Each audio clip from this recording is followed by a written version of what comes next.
Hello, everyone, and welcome to Ron TV Metro. Let me draw this back a little bit. This is another road trip watch party. Uh, Unfortunately, this video was also copyrighted, um, or got a copyright claim upon doing a testing on this video.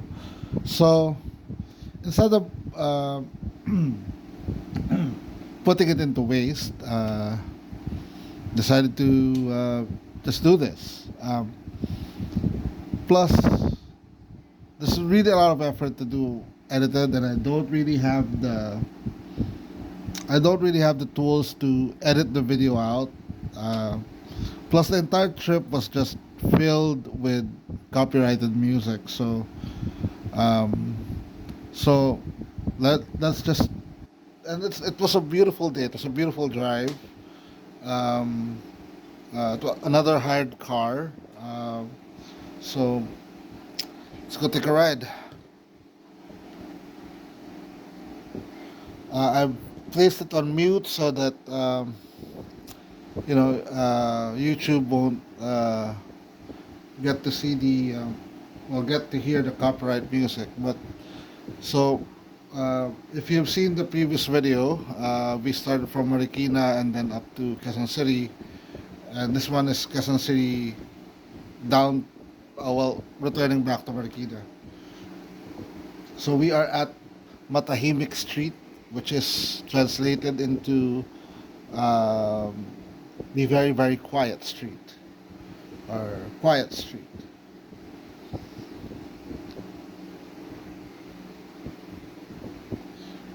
These are particularly nice homes around here. I believe uh, a lot of them are either upper middle class or lower middle class neighborhoods. But we will be passing some of lower middle class kind of neighborhoods as well. Uh, Plus, on this video, unlike the premiere I did before, uh, this guy did a little bit of a detour. So we kind of avoided the Aurora Boulevard, which is kind of packed at that moment, I think. So as you can see, there's actually blue sky. It's not that sunny. So it was a nice day. Uh, Unfortunately, there was music. So as you can see, ahead of us is a tricycle. This is the kind of tricycles that I ride, that I've done videos at. Um,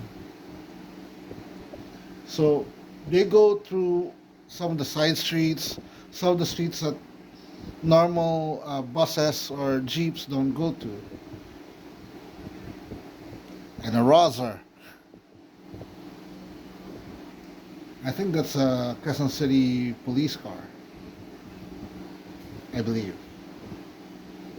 Now, I'm not really too familiar with the streets around Quezon City.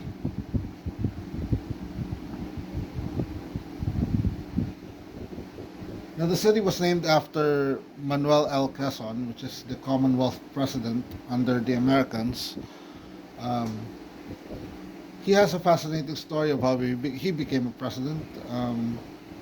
Uh, he was he was very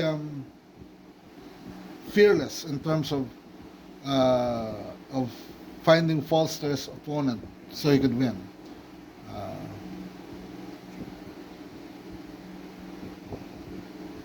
so he imagined this place to be like Washington D.C., but thanks to World War II, that didn't came to fruition. But then again, judging by some of the videos I've seen of Washington D.C., outside the capital itself, there are areas that are somewhat similar.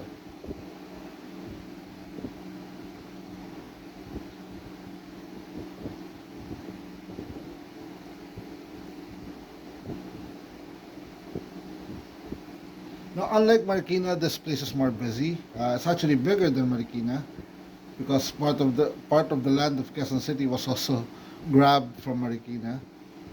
but that's more of geopolitics, I think. And it's also very hilly. A lot of hills on this city. So if it floods here, well, the entire Marikina Valley would be submerged in water.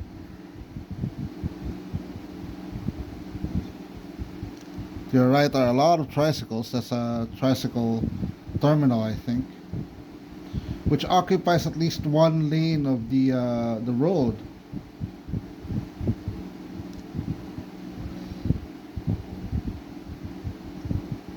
So I'm not too sure whether this is the area of Saviorville, uh, but it's not too far from uh, some of the major universities like Ateneo de Manila and Miriam. But Quezon City is actually more populated than Marikina, so you can expect it to be as busy as possible. Funny enough, there are actually streets here that uh, were taken from the names in the U.S. Like there's actually a New York street somewhere near the Araneta Center. There's also a Times Square Street which cuts between two malls. Ali Mall, which is a mall built, I believe, I'm not too sure whether it was funded by Muhammad Ali after his fight in Manila, after winning the fight in Manila. Um, and then SM Cubao, or Shumart Cubao, which is who is owned also was part of the SM Malls uh, group uh, that includes SM Mall of Asia, which is the largest mall in Asia, I believe. Probably one of the top 10 largest malls in the world as well. Actually, funny enough, Filipinos are so into malls that three of the biggest malls in the world are in the Philippines. I believe it includes SM Mall of Asia, SM Mega Mall, which is in Ortigas, and then I think SM Cebu is also on that list.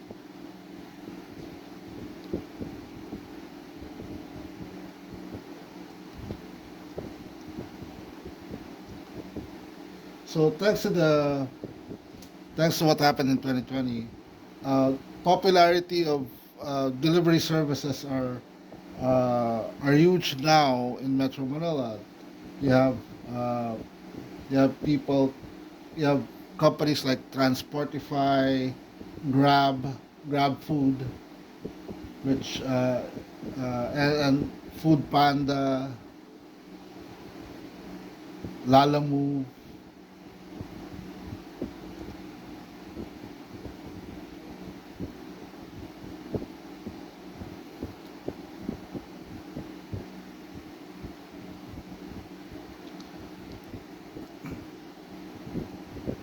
So if I'm not mistaken, this road will lead us to Katipunan Avenue.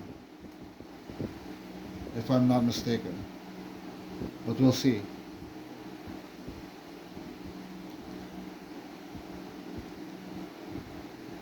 Yeah, I think it is.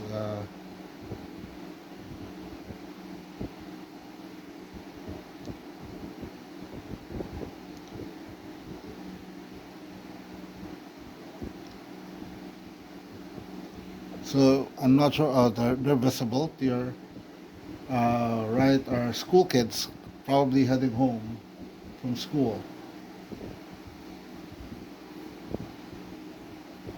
Either that, or they're heading somewhere to play billiards.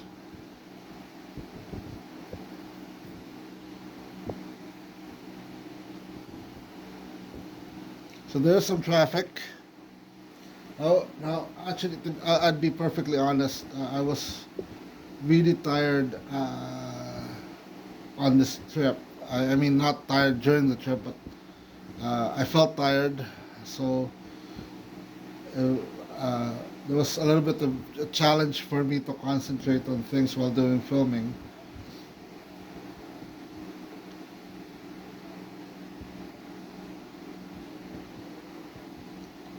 So unfortunately, this truck is blocking a little bit of my view, but nothing much I could do with that.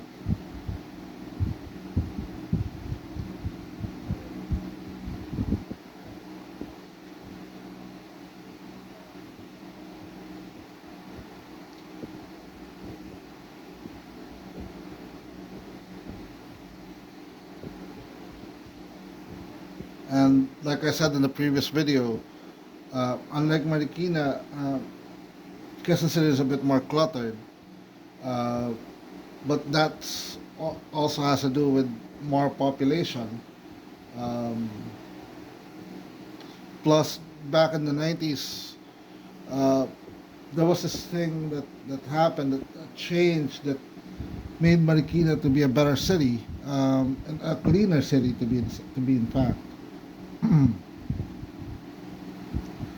um,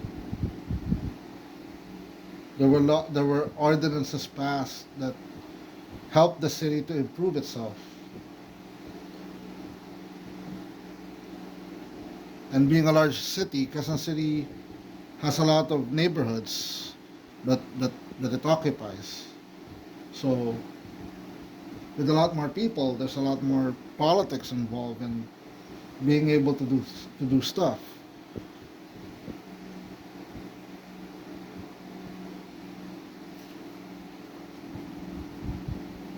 So as you can see, there are parts of the road, there are parts of the city where the sidewalks are well maintained, and there are sidewalks that are non-existent.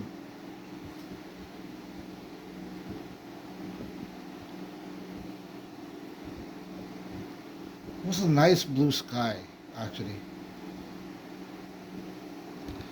Hopefully that transmits well on the video. I actually decided to do this after seeing the previous video, um, because I really felt it was a waste to not to share this with all of you.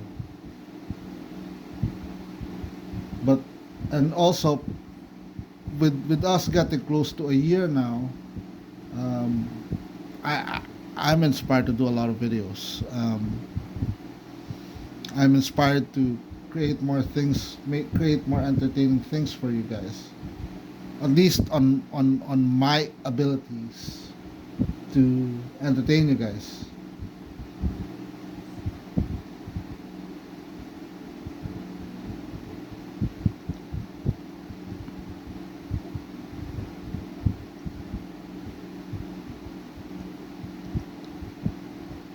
I had to pan the camera to the right because that truck was really blocking my way.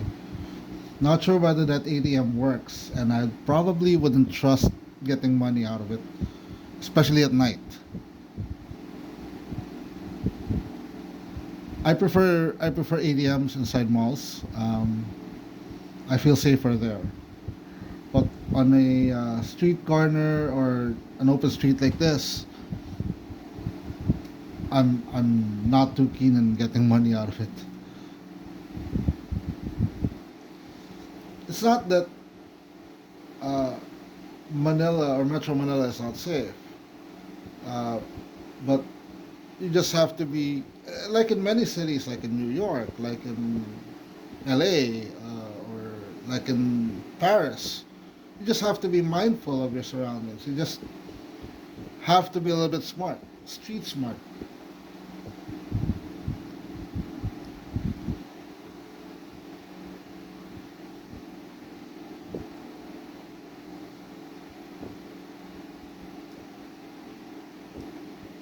Now, a lot of these motorcycles are also being used as taxis as well. Although I really would not recommend it because um, I've seen some cases where the drivers have no license, or you're not given the right gear for you to be safe in case of an accident, or either that, or some of them are not even registered, uh, uh, as a passenger taxi. They're not registered in the government. And I've seen a lot of videos of that. And basically the Metro Manila authorities are cracking down on those kind of stuff, which is good because at least they're doing something. I mean, they can't cover every place, but at least they're doing something. I know I get to say a lot of things about how people how the city is being run, but you know there are times that they are actually doing stuff, which is good. And ahead of us is scaffolding. That is the Filipino version of scaffolding. So we are very confident that a net would stop a high-speed metal beam falling down from a building. That's how confident Filipinos, that's how brave Filipinos are. So now, right now, the trucks that are passing by, this is Katipunan Avenue. This is this bridge connects the avenue from one side to the other.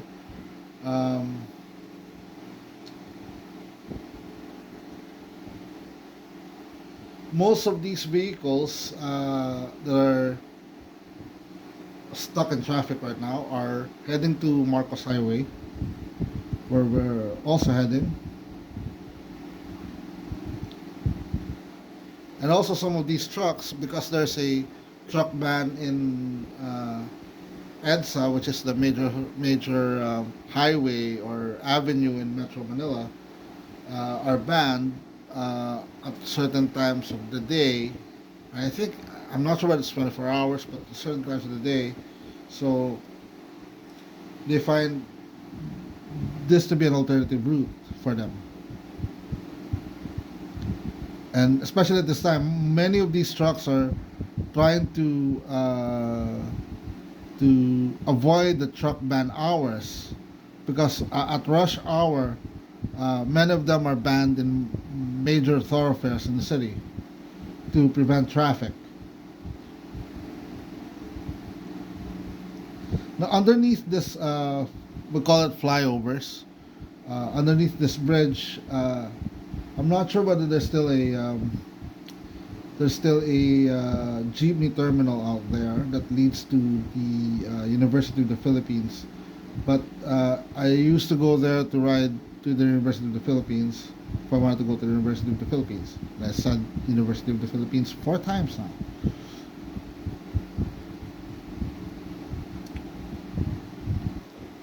Again, scaffolding, as you can see.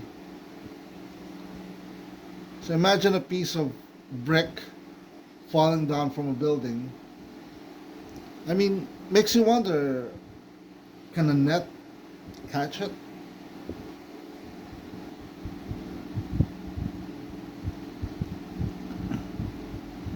Now, the kind of actually car that we hired is the same as that gray one ahead of us. It's a Toyota Vios. A popular compact sedan here in the Philippines. It somehow replaced the Corolla, Toyota Corolla, as a family vehicle. And it's also became the more popular brand for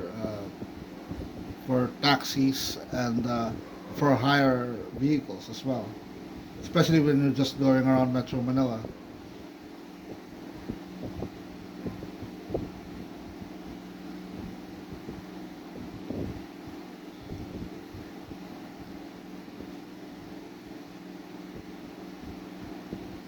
So to your right is the Aurora Boulevard, which stretches out to Manila, which is the center of government of the Philippines as well. Now we are at Marcos Highway. Full disclosure, I may have dozed off maybe a minute or two along this ride. Now to your left, if you go on that bridge, it will lead you to riverbanks, which I hope to feature in the near future, and also the main area of Marikina.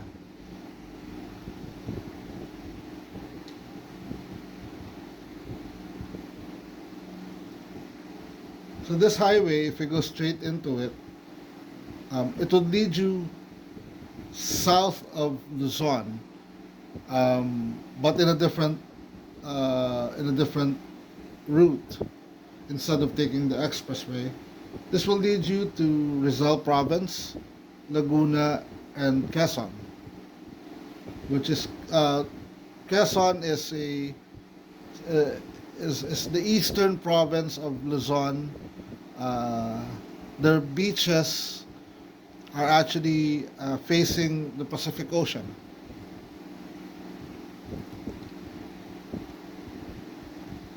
So we're about to cross the Marikina River right now. As you can see, there's moderate traffic. This is normal traffic in the Philippines. Now, would I consider Metro Manila as cars? It's a bit car-centric, but um, unlike other cities, that if you don't have a car, you're in trouble. You're going to be walking. We do have a lot of different kinds of transportations that you could take. The motorcycle taxis, which is I dare you to ride. Uh, do it at your own expense or do it at your own safety. There are tricycles, which goes around the side streets, and then jeeps, taxis, buses, Uber style kind of cars, and there are also trains. Unfortunately, unlike New York, our train system is very young. Um, as you know, back in World War II, many of the uh, many of the transportation systems in the Philippines was destroyed when the Japanese were retreating. They destroyed the railways, buses, trams. I've actually featured a railway story, the defunct railway in Marikina, um, which coined the phrase of the Bakal, which is or metal road, which relates to the rail system, and its its failure was not only just with the impending war, but also the introduction of motor vehicles or cars in the Philippines as well back during the American times. A lot of people, and even up to today, consider cars as a social status. The bigger the car, the richer people think you are. That's why actually you'd see a lot of SUVs or sport utility vehicles in the Philippines. Like that one. That one to the right is a Isuzu, another Isuzu, and some prefer vans for longer trips. And that actually reemerged during the 90s uh, when different car brands their, were returning and also investing in the Philippines. I believe Mitsubishi still has a assembly plant in Cainta, Rizal. I could be wrong. Uh, so they build vans like that ahead of us, which is the white van ahead of us. They built vans like that. They also build cars, I think.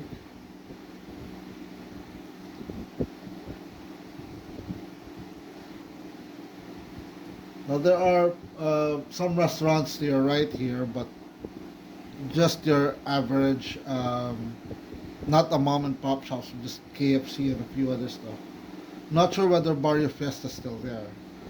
To your ahead of us, to the right, is uh, Robinson's Metro East. I've done a lot of videos there as well, and also Santa Lucia East Mall, which some of you have seen plenty of. Also, to the right is Q Plaza, which is on this road where the pedestrian crossing is. Now, that's actually a solution done back in the early 2000s to prevent people from crossing the highways like these and getting hit by vehicles.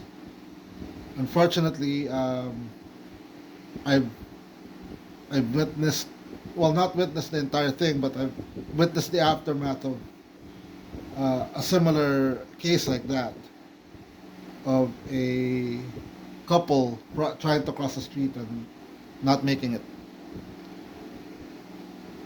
Also, to prevent traffic, the thought process was just make them take a U-turn, sort of like unnecessary rotondas or roundabouts.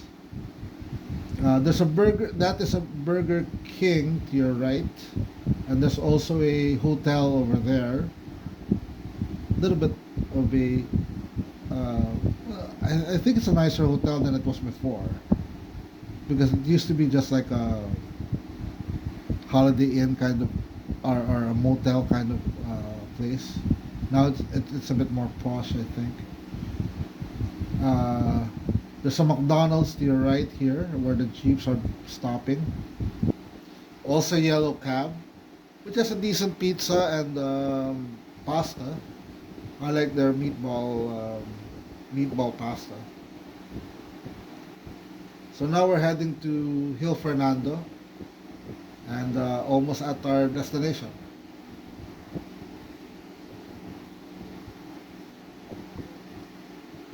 There's another pizza place here called Angels. It's not bad. I mean, I haven't bought a lot of things there, but they were okay. There's also Dunkin Donuts, which when you're in a pinch and you want coffee and you don't want to walk as far as McDonald's, you can go to Dunkin Donuts.